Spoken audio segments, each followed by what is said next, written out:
ഇതുകൊണ്ട് എനിക്ക് പല ഉപകാരം ഉണ്ടായി. ഇപ്പോൾ എനിക്ക് അവസാനം കുറേ കാലം ആയിട്ടൊരു ജോലി കിട്ടില്ലെങ്കിലും അവസാനമായിട്ട് ഞാനൊരു ജൂനിയർ അക്കൗണ്ടായിട്ട് ഒരു കമ്പനിയിൽ ഇപ്പോൾ ജോലിക്ക് പ്രവേശിച്ചു. ഇന്നൊക്കെ ഒരു 1 വീക്കായി. എൻ്റെ പേര് മിൻഹാജാണ്. ഞാൻ ദുബായിൽ നിന്നാണ് വരുന്നത്. ഞാൻ ഈ കോഴ്സിനെ അറിയാനായിട്ട് എനിക്ക് സാധിച്ചത് ഓൺലൈൻ കൂടിയാണ്. ടിക്ടോക്ക് പ്ലാറ്റ്ഫോമും ഇൻസ്റ്റാഗ്രാമിൽ കൂടിയായിരുന്നു. പിന്നെ ഞാൻ അതിനെക്കുറിച്ച് ഡയറക്റ്റ് ഞാനിവിടെ തന്ന നമ്പറിലൊക്കെ ഞാൻ വിളിച്ചൊന്ന് അന്വേഷിച്ചു. അപ്പോഴാണ് മനസ്സിലായത് ജോബ് പരമായിട്ടാണ് ഇവർ ചെയ്യുന്നത്, അല്ലാണ്ട് ബേസിക് പരമായിട്ടല്ല.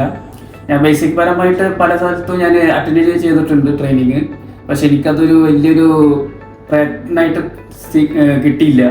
പലപ്പോഴും ഞാൻ പല ഇൻ്റർവ്യൂകളും അറ്റൻഡ് ചെയ്തു. അവരെ നമ്മൾ നിരസിക്കുകയും ചെയ്ത്, നിങ്ങൾ ഒരു അക്കൗണ്ട്സ് പരമായിട്ട് ജോലി ചെയ്യാൻ അർഹനല്ലാത്തൊരു ആളെ പോലെയായിരുന്നു നമ്മളെ കൊണ്ടുപോയത്.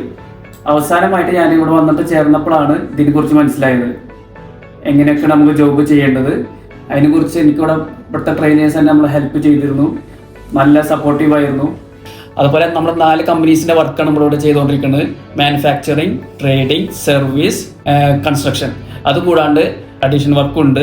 അത് കഴിഞ്ഞ് അവർ കോർപ്പറേറ്റ് ടാക്സും സോഹ കൂടി നമ്മളതിൽ ചെയ്യിപ്പിക്കുന്നുണ്ട്. വർക്ക് പരമായിട്ടാണ് ഇവിടെ ജോബ് ഒരു സാറ്റിസ്ഫാക്ഷൻ കിട്ടിയത്. ഇതുകൊണ്ട് എനിക്ക് പല ഉപകാരം ഉണ്ടായി. ഇപ്പോൾ എനിക്ക് അവസാനം കുറേ കാലം ആയിട്ടൊരു ജോലി കിട്ടില്ലെങ്കിലും അവസാനമായിട്ട് ഞാനൊരു ജൂനിയർ അക്കൗണ്ടായിട്ട് ഒരു കമ്പനിയിൽ ഇപ്പോൾ ജോലിക്ക് പ്രവേശിച്ചു.